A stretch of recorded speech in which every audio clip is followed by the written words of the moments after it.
Comment un lion, un tigre ou un buffle peut accepter à chaque moment qu'un lièvre, une antilope ou un autre animal de moindre calibre lui montre ce qu'il doit manger, lui donne de quoi manger à chaque fois, lui disent ce qu'il doit faire pour se nourrir.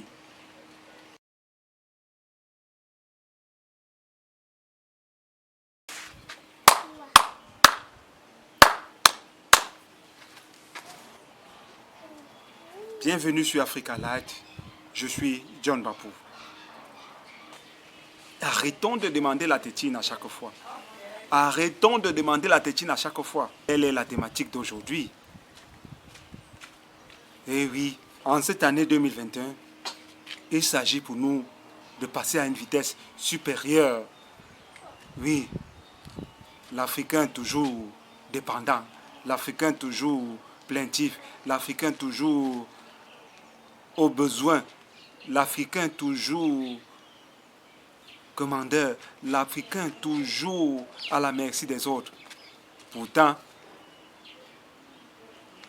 il vit dans un contexte d'abondance inouïe. Cela n'est plus possible. Quel est le nouvel Africain? Qu'entendez-vous? Qu'entendons-nous par nouvel Africain? Il s'agit par cette thématique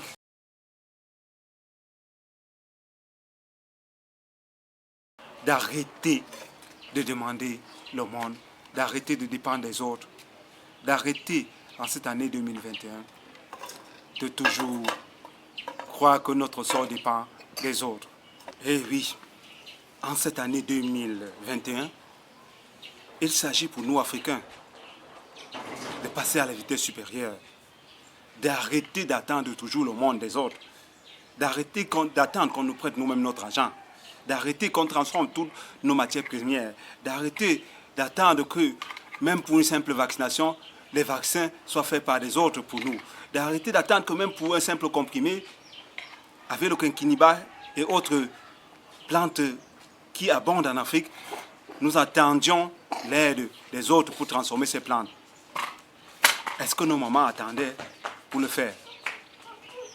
Elles nous donnaient des médicaments sans avoir besoin de les transformer.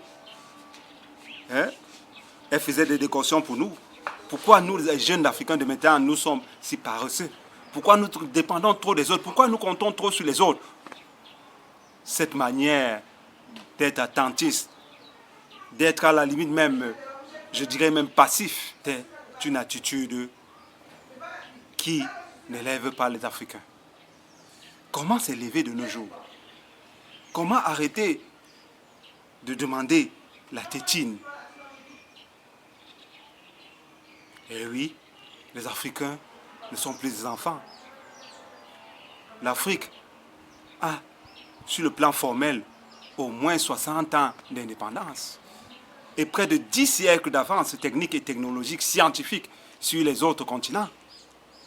Eh oui, l'Afrique non seulement a été le berceau de l'humanité, mais l'Afrique a été le premier à faire preuve de savoir, de science, à montrer son savoir-faire aux autres continents.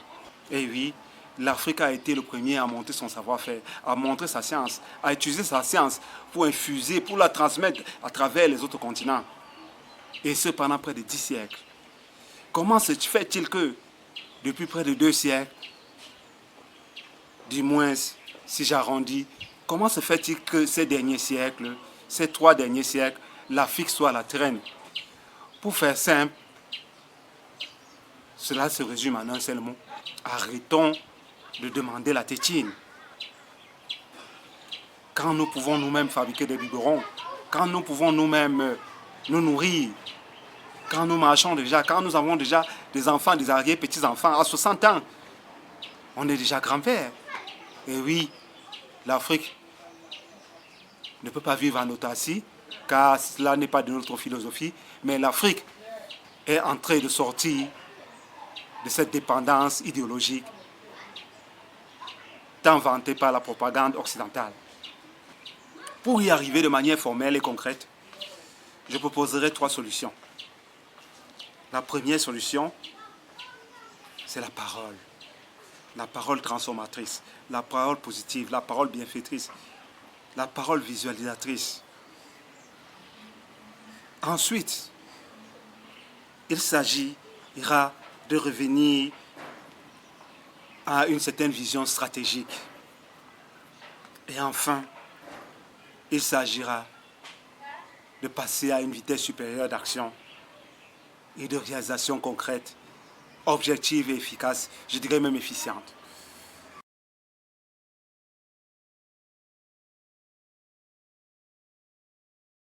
Oui, pour commencer,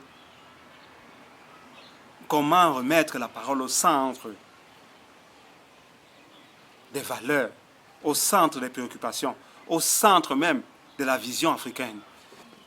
Je vous y consacrerai toute une vidéo. Mais pour l'instant, je résumerai cela en vous disant que sans la parole transformatrice, sans la parole bienfaitrice, sans la parole première, si nous n'arrivons pas à remettre la parole au centre de nos valeurs, ce combat sera bien difficile. Je sais que nous y arriverons.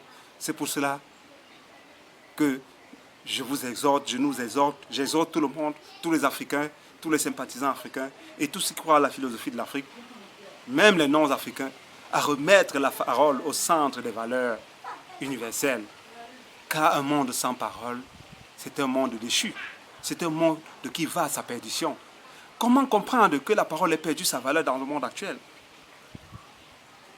Vous dites ceci à un instant, 2 minutes après, vous êtes déjà à cela. Vous dites cela, mais les hommes politiques sont devenus les maîtres en la matière. Mais il n'y a pas que les hommes politiques. Dans tous les secteurs, même dans la famille, la parole ne pèse plus de son poids.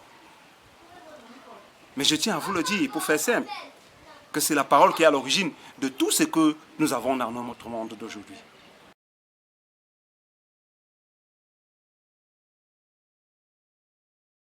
En second lieu, il s'agit de voir comment sortir de cette dépendance stratégique et idéologique. Comment le faire? C'est mettre notre vision stratégique africaine au centre de nos valeurs, au centre de nos projections, au centre de nos orientations.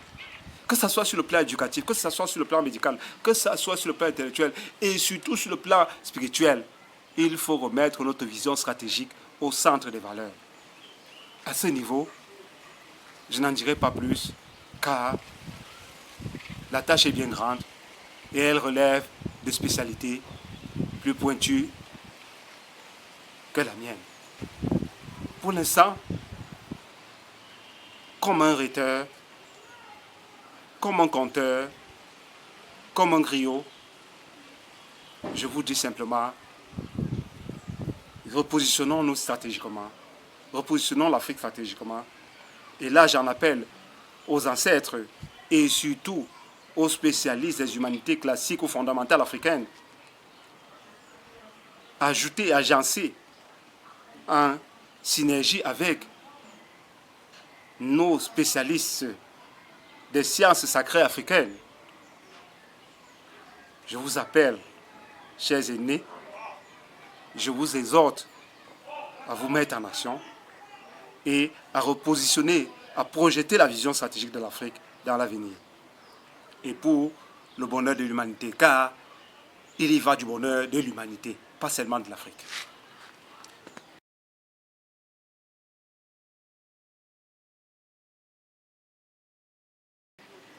En dernier lieu, je dirais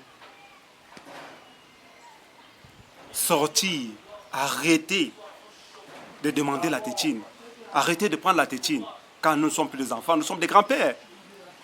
L'Afrique, c'est un grand-père déjà.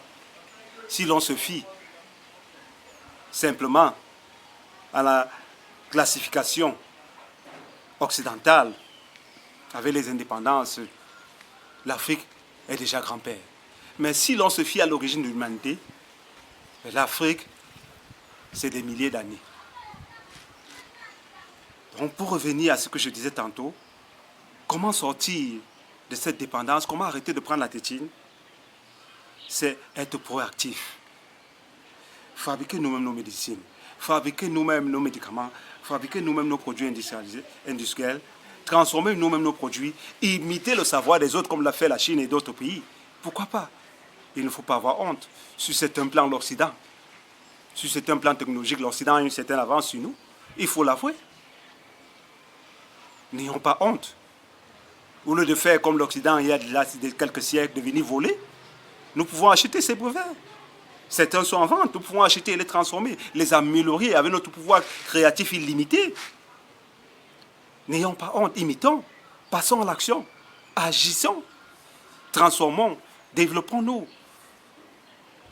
Bref, soyons présents partout, imitons, jouissons, profitons, implémentons à tous les niveaux,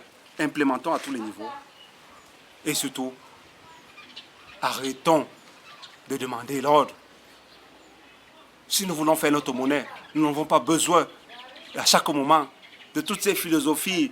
Oh, l'économie a fait ceci, oh, l'économie a fait cela, oh non, le cours de change, oh non, la valeur de la monnaie, elle est attachée à ceci, elle est attachée à cela, le coût variable, le coût fixe, toutes ces valeurs. Excusez-moi de parler comme un néophyte. Toutes ces valeurs, je vous dirais, attention, passons à l'action. Nous avons besoin, comme le disait tantôt un sorcier il y a quelques mois, de 3 jours battre monnaie. Et 3 jours, je dirais même, ça c'est pour une vision un peu plus, je dirais même un peu plus lente. Car avec les moyens d'industrialisation de nos jours, nous avons besoin d'un jour, d'une journée pour battre monnaie. Une journée pour battre monnaie et la seconde journée dispersée dans toute l'Afrique. Qu'est-ce que nous attendons?